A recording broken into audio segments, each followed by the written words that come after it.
Lição número 11, a palavra de Deus é o alicerce para a fé cristã. A nossa fé cristã se baseia na salvação, no plano de salvação que Deus executou através de Cristo. Sem Ele, nada do que a gente pensa, fala ou faz teria sentido. Porém, para que a gente possa seguir por um caminho, aquele caminho que Deus quer, nós precisamos ter um referencial. Nosso referencial é a palavra de Deus, é a Bíblia. A Bíblia, ela foi escrita por homens inspirados por Deus ao longo da história. Ele é um conjunto de livros harmônicos, todos falam entre si, todos têm coerência entre si. E Jesus veio cumprindo toda a lei, todas as profecias do Antigo Testamento, e Pedro evidencia esse aspecto da fé cristã. Pedro está preocupado nesses próximos versículos com ensinos falsos que estavam aparecendo no meio do povo. E é interessante a gente perceber que hoje, após quase 2000 anos, ainda continuam aparecendo ensinos falsos, coisas estranhas à palavra de Deus, comportamentos que não são aqueles que foram pregados por Cristo, que foram mostrados por Cristo e que foram vivenciados pelo apóstolo. Pedro vê a necessidade de reafirmar todos esses conhecimentos, todos esses fundamentos para os crentes que vivem naquela época. Hoje a gente tem vários costumes e vários simbolismos que permeiam o nosso meio chamado evangélico. Eu lembro quando eu era criança, havia o costume de ter alguns pregadores via rádio. Antigamente o rádio era a rádio a válvula ou vitrola, era um negócio maior, ou então a própria televisão, que era uma caixa, né? E existiam os pregadores que mandavam colocar o copo d'água em cima do rádio, em cima da televisão, e oravam por aquele copo d'água e as pessoas bebiam, enfim. Era uma forma de tentar tornar concreta uma coisa que não é, que é a fé, né? Esse tipo de ensino é um ensino místico, ninguém ensinou nada assim, né? Jesus não fez nada desta forma. Ele pode ter usado lá a terra, a argila, para abrir os olhos do cego, enfim, alguns meios, algumas formas assim, mas não era ali que estava a fé. Quando você faz algo dessa natureza, que você ora por um copo d'água ou leva uma flor para casa para que aquilo ali pegue os maus fluidos, enfim, isso não está no Evangelho, isso não é coisa, não é um costume, não é uma prática nossa cristã, e são ensinos que não são ensinos verdadeiros, não são ensinos que estão na palavra. Então, o texto dessa lição é de 2 Pedro, capítulo 1, versículos 12 a 21, que eu vou ler para os irmãos. Por essa razão, sempre estarei pronto para trazer-vos lembrança acerca destas coisas, embora estejais certos da verdade já presente convosco e nela confirmados. Também considero justo, enquanto estou neste tabernáculo, despertai-vos com essas lembranças, certo de que estou prestes a deixar o meu tabernáculo, como efetivamente nosso Senhor Jesus Cristo me revelou. Mas, de minha parte, esforçar-me-ei diligentemente por fazer que a todo tempo, mesmo depois da minha partida, conserveis a lembrança de tudo. Porque não vos demos a conhecer o poder e a vinda de nosso Senhor Jesus Cristo, seguindo fábulas engenhosamente inventadas, mas nós mesmos fomos testemunhas oculares da sua majestade, pois ele recebeu da parte de Deus, Pai, honra e glória, quando pela glória excelsa lhe foi enviada a seguinte voz: este é meu Filho amado, em quem me comprazo. Ora, esta voz vinda do céu, nós a ouvimos quando estávamos com ele no Monte Santo. Temos, assim, tanto mais confirmada a palavra profética, e fazeis bem em atendê-la, como uma candeia que brilha em lugar tenebroso, até que o dia clareie e a estrela d'alva nasça em vosso coração. Sabendo primeiramente isso, que nenhuma profecia da Escritura provém de particular elucidação, porque nunca jamais qualquer profecia foi dada por vontade humana. Entretanto, homens santos falaram da parte de Deus, movido pelo Espírito. Essa é a lição número 11 da revista Palavra de Vida, edição número 63, referente ao quarto trimestre de 2019. A revista Palavra e Vida, ela é editada pela Convenção Batista Fluminense, distribuída gratuitamente pelo site batistafluminense.org.br. Essa edição 63 tem por título Motivações Cristãs, estudos em 1ª e 2ª Pedro, e foi escrita pelo pastor Samuel Muri de Aquino. Mas vamos então aos pontos aqui da lição. O primeiro fala verdades que fundamentam a nossa fé, né?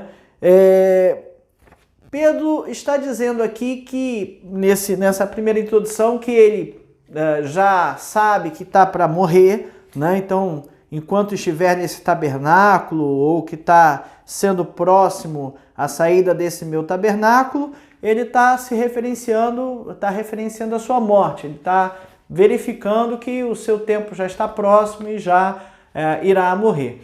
E aí ele diz aqui que é necessário, ele vê uma necessidade de manter firme a lembrança das coisas que fundamentam a fé. Estarei sempre pronto a trazer-vos lembrança acerca destas coisas, embora estejais certos da verdade, já presente convosco, e nela confirmado. Pedro sabia que seus ouvintes, os seus leitores, era uma carta, já tinham um conhecimento da fé, da salvação, da transformação de vida, tudo aquilo que a gente já comentou nessa série de lições referentes à vinda de Jesus Cristo. Mas ele vê com necessidade que seja lembrado, que o cristão seja lembrado, que seus ouvintes sejam lembrados dos fundamentos da fé, né? Da verdade que já está presente convosco. Ele mostra aqui que esses ensinos errados, esses ensinos baseados em fábulas, esses ensinos baseados em crendices, permeavam a cultura da época, né? Falsos mestres, chama de falsos mestres ensinavam coisas dessa natureza e que esses falsos mestres estavam causando prejuízos, desvios da fé cristã. Então ele fala aqui, empenhar-se ainda mais em consolidar o chamado da eleição. Ele quer evitar que esses crentes caiam em erro, caiam em tropeço, né? Ele entende, com o que ele está dizendo aqui, que a verdade já fazia parte da vida deles, ele entende que já havia uma dinâmica na vida desses novos crentes, que eles já entendiam e já sabiam das verdades. O problema é que às vezes a gente sabe algumas verdades, sabe algumas coisas da nossa vida,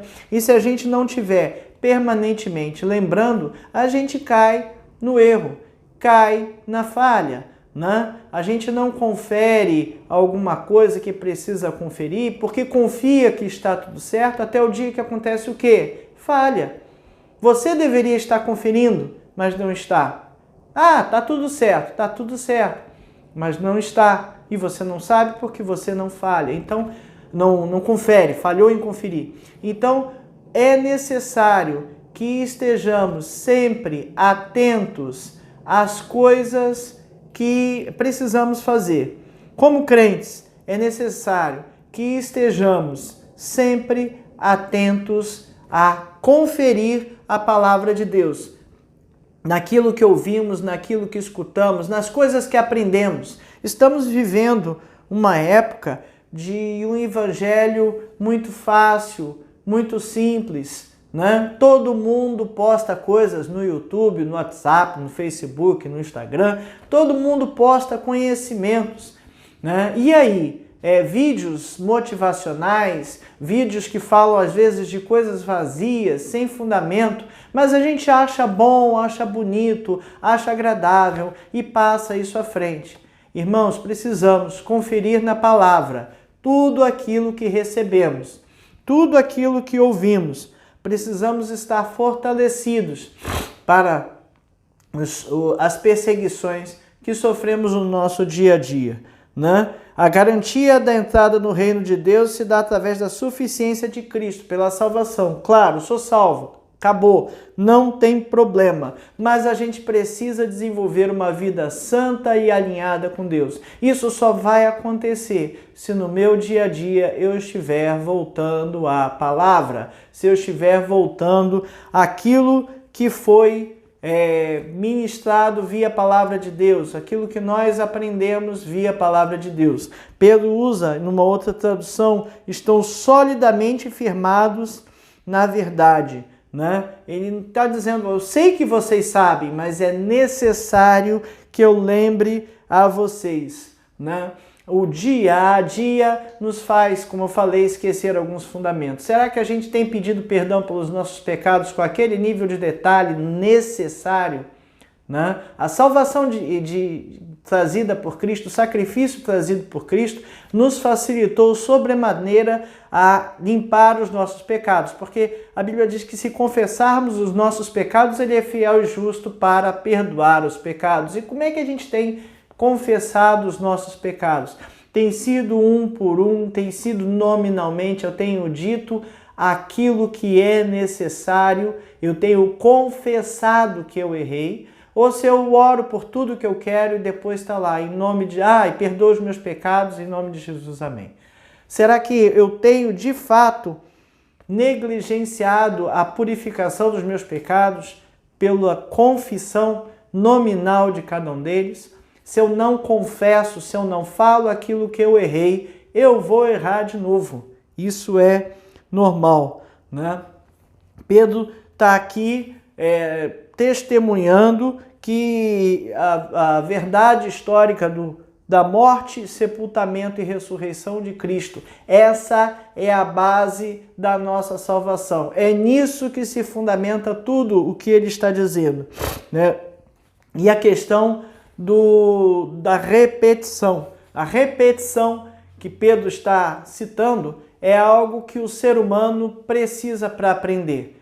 Tem um teórico aí da pedagogia chamado Pavlov que diz que a criança aprende por repetição. Então ela só aprende a ficar de pé caindo várias vezes. Ela só aprende a falar as palavras balbuciando, tentando e fazendo com que ela vá aos poucos acertando o som, comparando o que ela está falando com o que os outros estão falando. Então a repetição é uma coisa necessária para que o ser humano aprenda. É algo que não é novidade, né? Eu vejo aqui, o pastor Samuel cita alguns textos aqui, Filipenses 3, Paulo escrevendo aos Filipenses, escrever-lhes de novo as mesmas coisas não é cansativo para mim e é uma segurança para vocês. Eu sei que eu tenho que repetir, por isso estou repetindo, isso que ele está falando.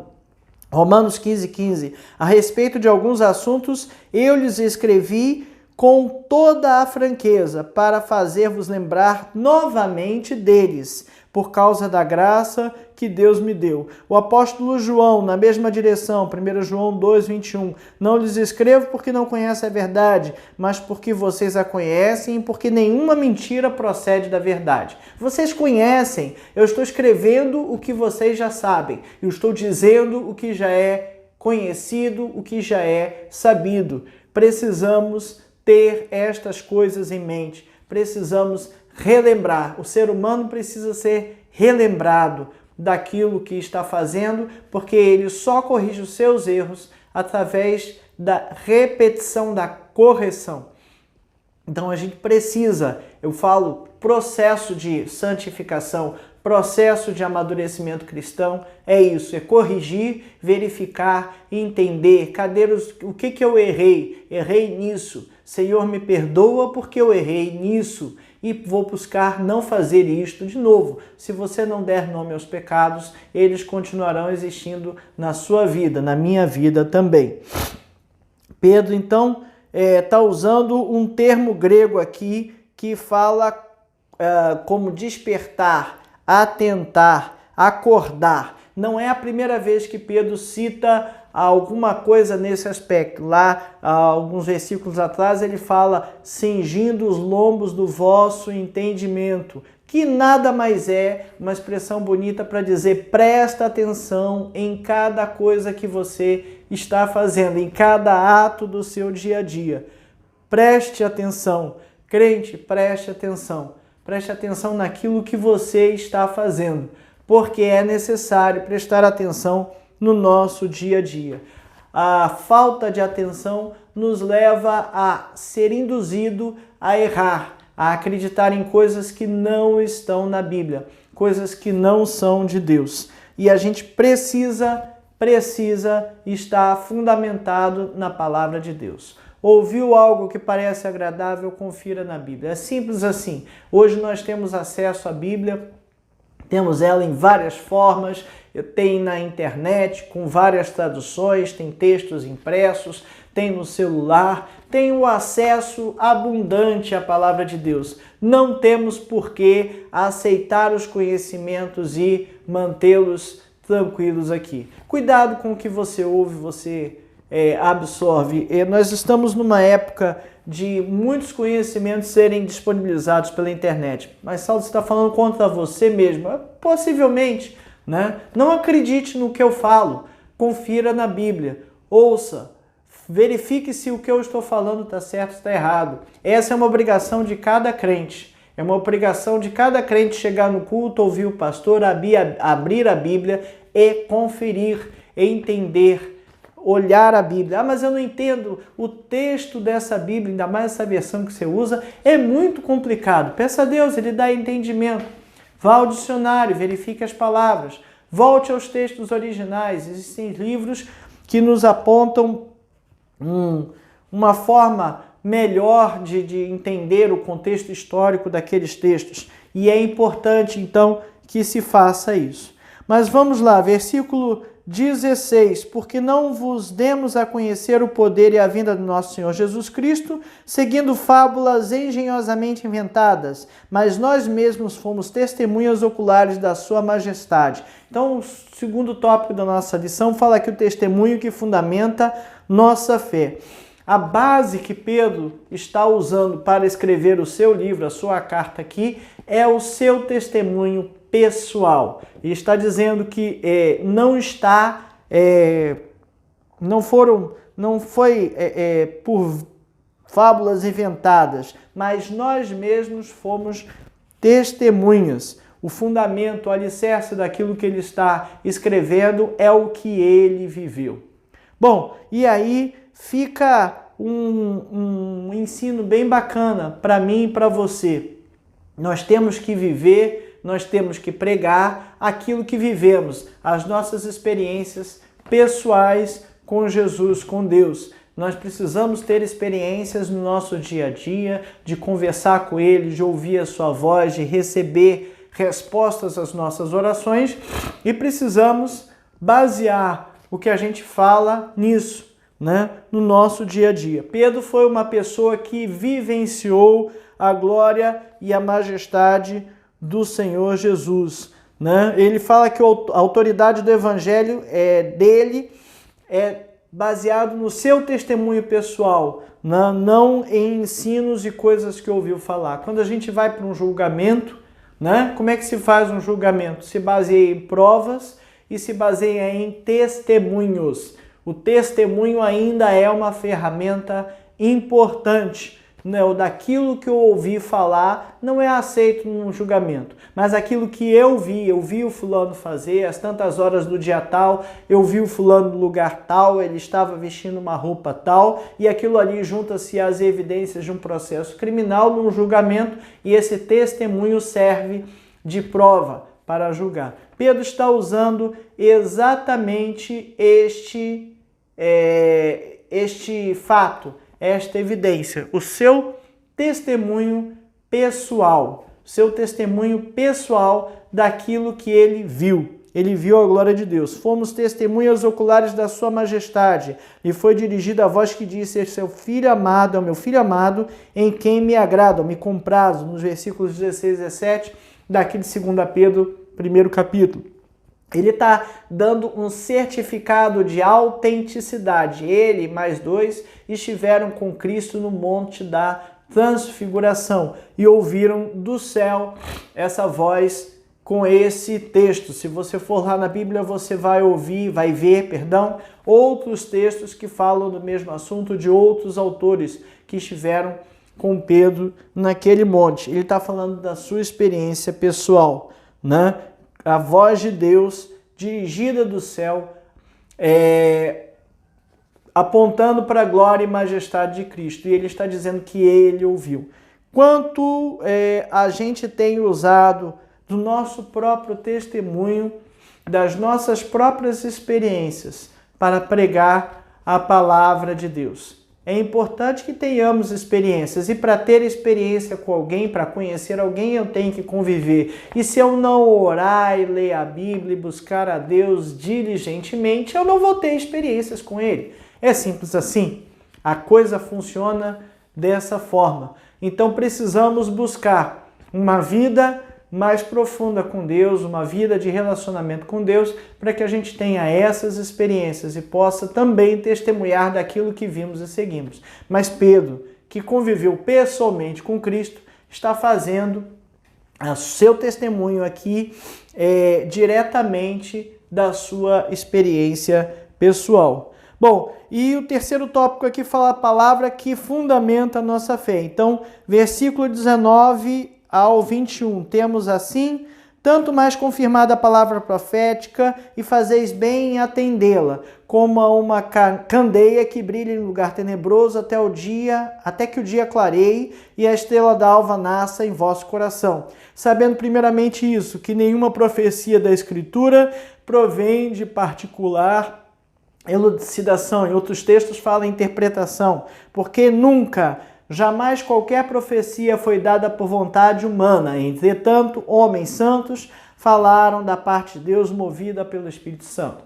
Então, até o versículo 18, Pedro está falando da sua experiência pessoal com Cristo, a sua experiência no dia a dia, o Monte da Transfiguração. Ele poderia ter falado da pesca maravilhosa, ele poderia ter falado da multiplicação dos pães, vários aspectos que ele vivenciou. Mas a majestade, honra e glória, ele cita aquele aspecto do Monte da Transfiguração.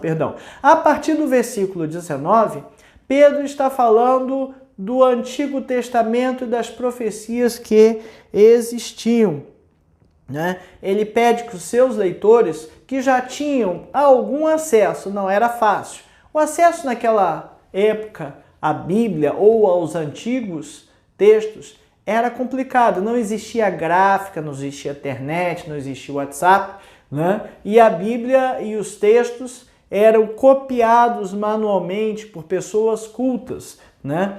Que tinham que ser fiéis e não poderiam fazer correções no texto. Deixa eu escrever desse jeito aqui que fica melhor. Não poderia fazer isso. O copista, como era chamado, ele precisava fazer as cópias de forma manual e fidedigna com os textos. Por isso que muitas vezes a gente vê na Bíblia e fala a tradução de acordo com os melhores textos. Por quê? Porque encontraram-se várias cópias do mesmo texto nas escavações arqueológicas e ali, batendo um com o outro, tem 10 textos aqui que falam desse jeito, tem 2 que falam do outro, então esses 2 não devem ser os melhores, vamos por esse aspecto aqui, né? A evidência do que é o melhor texto. O fato é que a Bíblia foi preservada até os nossos dias. E Pedro está falando, então, a partir do 19, que se fosse feito ou foi feito um estudo sistemático daquilo que estava no Antigo Testamento e das suas profecias e verificado o cumprimento dessas profecias. O que é estudo sistemático? O estudo sistemático é aquele que pega versículo por versículo de um determinado contexto, de uma determinada profecia e vai lá no futuro, ou seja, no outro texto, mais à frente, e verifica o cumprimento daquela profecia. Então, Isaías dizia que Jesus não teria, que o cordeiro não teria nenhum dos seus ossos quebrados. Jesus não teve nenhum dos seus ossos quebrados. Então, evidências desta forma mostram toda o cumprimento das promessas, das profecias, melhor dizendo, do Antigo Testamento. Então, ele diz aqui que essas profecias foram cumpridas e há evidências ali no estudo sistemático disso, né? E ele está alertando que outras profecias e outras coisas seriam cumpridas. Então, ele fala aqui até que a estrela da alva nasça, né? A candeia que brilha até que a estrela da alva nasça. A estrela da alva ali era conhecida, o planeta Vênus, que era uma estrela que aparecia ou aparece no horizonte. Antigamente era mais fácil observar o céu. Hoje, com tanta iluminação na cidade, a gente não consegue verificar e olhar o céu com tanta nitidez e clareza, né? Mas naquele tempo, algumas estrelas, alguns planetas apareciam com uma forma tão evidente que, enfim, todo mundo, ou a maioria, conhecia algumas coisas. Hoje a gente não conhece nada de céu, só os astrônomos que estudam o espaço celeste. Mas Pedro não está dizendo do nascer de uma estrela, está dizendo da volta de Cristo, aquela volta que ficou prometida desde a ida de Cristo. Então, era necessário que os crentes estivessem com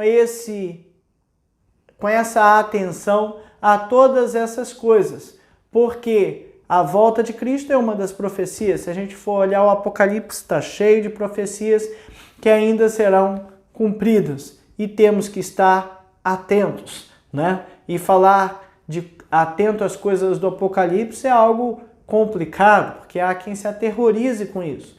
Não há que se aterrorizar. A gente precisa estar firmes em Cristo, firmes na palavra, firmes naquilo que Deus nos trouxe até os nossos dias. 2000 anos depois da vinda de Cristo, praticamente, temos a Bíblia como um grupo de livros de pessoas santas inspiradas pelo Espírito Santo, inspiradas por Deus, que escreveram a vontade de Deus.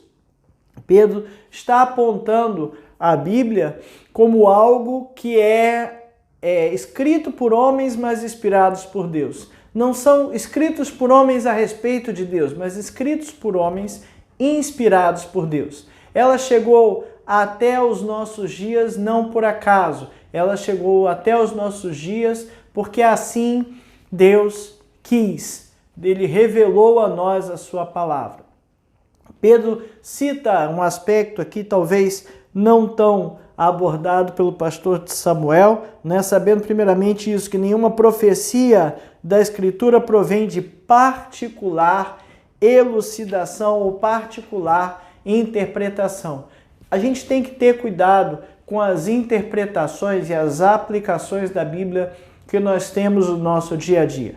Há um ditado que a gente usa, né, que o texto fora de contexto vira pretexto. Isso é um ditado comum que a gente ouve aqui no meio crente, quando o camarada pega um pedaço de um versículo e dali tira uma ideia, um ensinamento que, se você for ver no contexto histórico, o que estava acontecendo, o que foi dito, aquilo ali nada tem a ver com o que está sendo ensinado. Particular elucidação ou particular interpretação. Pedro está dizendo que a interpretação das profecias e dos textos, ela tem uma abrangência maior, ela tem que estar harmônico, tem que estar coerente com tudo o que foi ensinado lá atrás. Portanto, tenham muito cuidado cada vez que se ouve um pregador usando um versículo para falar 2 horas, sem citar o contexto, sem citar aqui o que estava acontecendo, sem citar todo o que envolve o versículo antes, o versículo depois, né? É muito complicado quando a gente usa versículos assim. É muito comum, por exemplo, a gente ouvir tudo posso naquele que me fortalece. Mas leia uns versículos antes. Paulo está falando de todos os sofrimentos e problemas que ele está passando. Ele está falando que sabe viver com muito e sabe viver com pouco. Que se contenta com muito, se contenta com pouco. Ele se alegra em ter pouca coisa desde que Deus esteja com ele. E aí ele fala: tudo posso naquele que me fortalece. É o versículo, né? É o texto fora de contexto, virando pretexto para que a gente ouça coisas do tipo: você é filho do rei e tem que ter tudo de bom e do melhor. Não está escrito isso na Bíblia, não é isso que Deus quer, não é isso que Ele trouxe a nós pelo seu Evangelho. Tenhamos muito cuidado com as particulares interpretações, as particulares elucidações. Pedro vai um pouco além, porque nunca jamais qualquer profecia foi dada por vontade humana, entretanto homens santos falaram da parte de Deus movida pelo Espírito. O que está na Bíblia são escritos feitos por homens, com certeza, mas se não fosse assim, eu não teria 100 e poucos livros que falam, que são harmônicos, que têm histórias e profecias do Velho Testamento cumpridas no Novo Testamento de forma harmônica, de forma coerente.